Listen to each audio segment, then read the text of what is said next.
Welcome back to another episode of Dissecting the Week.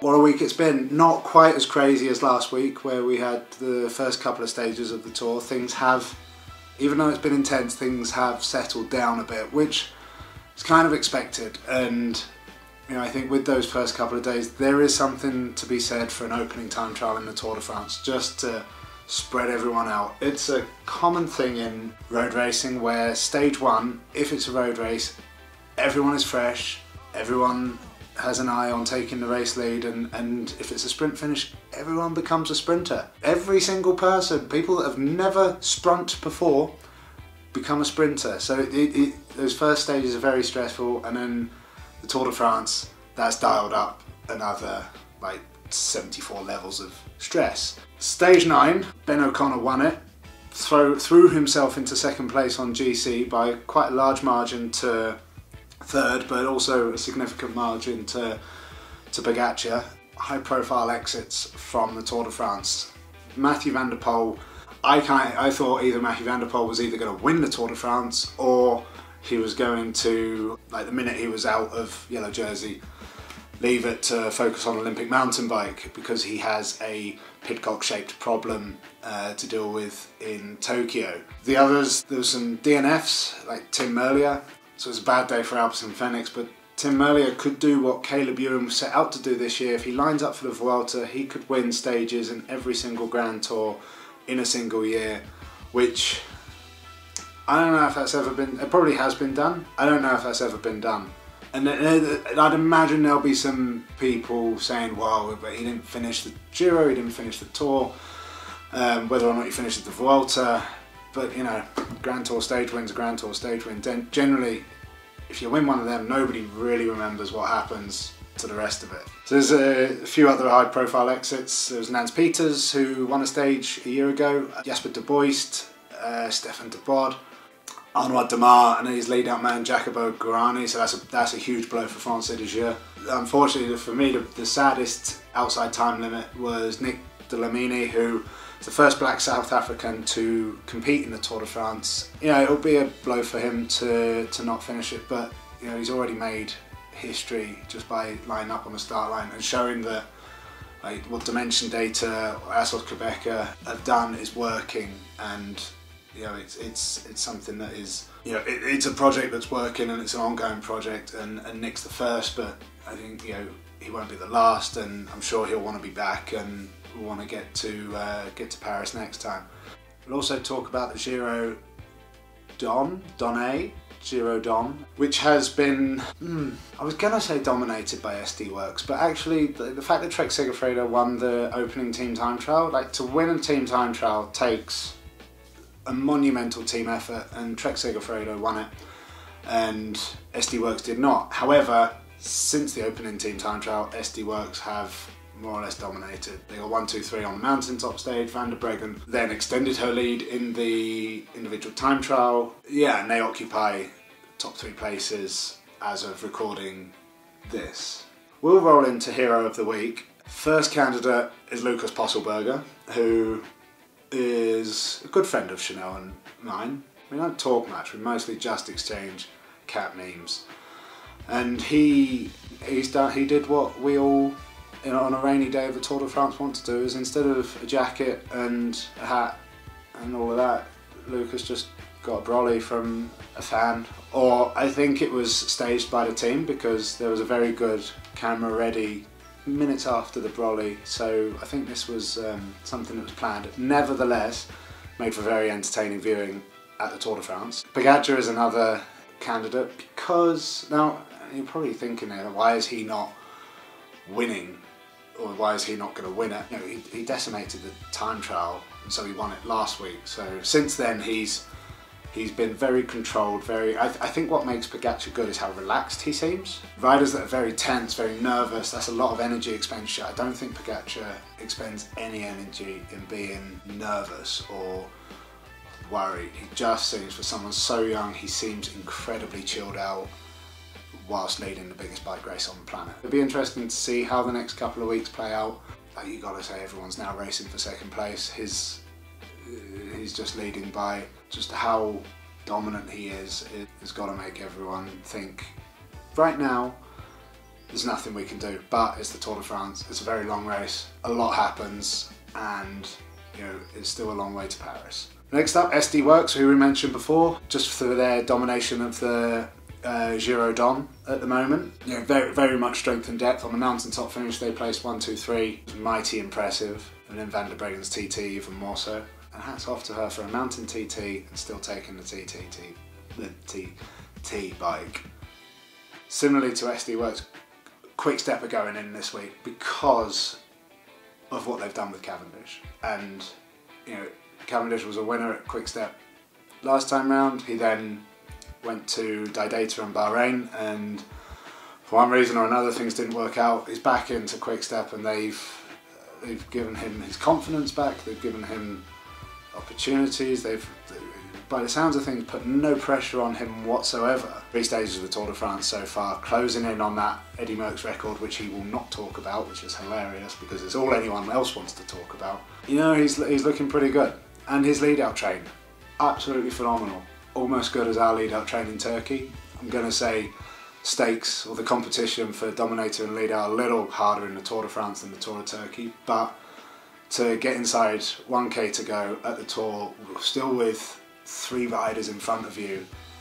I mean, I think like today's stage, which was stage 10, they didn't unleash Morkov until like 250 to go, which is like mind-blowing. And also, next candidate, Trek Segafredo for winning the team time trial. And like I said before, winning a team time trial is not easy. You have to be disciplined, you have to really be like, just throw your ego out the door as a rider and know how you can best contribute to the team, whether it's short turns or long turns. And they clearly nailed it, and to beat a team as strong as SD Worx just shows that I think they've put a lot of work into it. And the last 2 candidates are Cavendish and Marianne Vos, who, I mean, Cavendish is just, he needs to start paying me rent for the amount of time that he spends in the Hero of the Week category. 2 riders who are of absolute legend status still winning it's remarkable to see, and I think certainly for both of them there's not a bike rider, except the ones that finish 2nd and 3rd on that specific day, that look at either of those 2 riders winning and think that it's a bad thing. I don't think anyone is unhappy for those riders. It's a wonderful thing for our sport for those 2 riders to be winning races. But the Hero of the Week, little bit of a curveball, is the Livigno hotel that all the bike riders stay at, the laundry service. Like, here's a picture of the laundry here that mounts up at the end of the day. It's phenomenal how much laundry is accumulated by the bike riders, and somehow they turn it around by the next morning, so hats off to you guys if you're watching this. There's a few WTF moments of the week. Brandon McNulty for missing the corner whilst riding the front and looking backwards. I feel like with Pogacar you don't need to check that he's here, like he's on your wheel. I just feel like he's so chilled out that if he needs to be on your wheel, he will be on your wheel. How quiet the Belgian lanes must be at the moment, because half of the Belgian bike riding contingent seems to be here in Livigno. There's Top Sport, there's I can't remember, the bright yellow team. All of Quick-Step's Belgians are here that are not in the Tour de France. We've got a Belgian here, Sepp van Mark. Lotto Soudal have a bunch of Belgians here. There's just a lot of Belgian pro bike riders here. Yeah, Belgium must be pretty quiet at the moment. The last one is, I mean, unsurprisingly, the questions Pogacar gets over, I think the questions that every Tour de France leader gets over doping. Like, Pogacar is a class above this time, so kind of, as bike riders we all knew it was coming. It kind of saddens me that we have this strict anti-doping system where every one of us have to list exactly where we sleep every night and where we are for an hour of every day, and they come and test us, and they test us regularly, and yet somehow we're still in a sport where these questions are asked. This isn't something that happens in other sports. Like, whoever wins the Euro football at the moment, they're not going to be asked these questions, not a chance. But Pogacar is being asked. I think, like I mentioned before, he promoted haemophilia within Slovenia, and I put this out on Twitter, and it just seemed to be cynics coming back talking about haemophilia being a blood disease and making a very vague, very tenuous link to doping, which just isn't fair for someone who's leading the best bike race in the world and yet having to answer these questions, and I don't think it's right. That's my overriding WTF of the week. So we'll wrap it up because it's been quite a long one. What's upcoming? More Tour de France, more Giro Dom. The Giro is coming to an end, but the Tour de France still has just under 2 weeks to go. Cavendish is closing in on Merckx's record, which we mustn't talk about. But how cool would it be if he gets it? My predictions haven't changed. I still think Colbrelli's gonna possibly get the green jersey just with what he can pick up in the mountains in terms of points. But if Cav keeps winning stages like he is, it's going to be very hard to accumulate those points there to get on top of the big chunks that Cav gets from stage wins. Yellow, white, Pogačar. Polka dot jersey, that's going to be a much harder fought race now. Everyone knows yellow and white has gone. Unless something happens to Pogačar, yellow and white has gone. And so the polka dot is still there for the taking, and I think also there's going to be more breakaways. Barring the sprints, there's going to be more breakaway wins because UAE team are just going to want to let a break go. They have no need to control it for stage wins. It's energy expenditure they don't need. And this is a nightmare for the gruppetto as well, because the last thing you need is a breakaway at 10 minutes, then the peloton, then the gruppetto gets dropped from the peloton, and you've lost an effective 10 minutes to that in terms of time cut because you're already 10 minutes behind before you get dropped. So it's going to make life quite hard for the non-climbers. I think UAE are going to control it, and then there's going to be a lot more Tour de France stage winners that you're not expecting because there's going to be more breakaways going to the line, which means there's going to be much harder starts to the finish because the riders know this and they're going to be fighting that much harder to get in the breakaway. It's going to make for some interesting watching, I think, from the start to the finish of stages this time. Thanks for watching. I don't know why I clicked, but thanks for watching, and see you next week.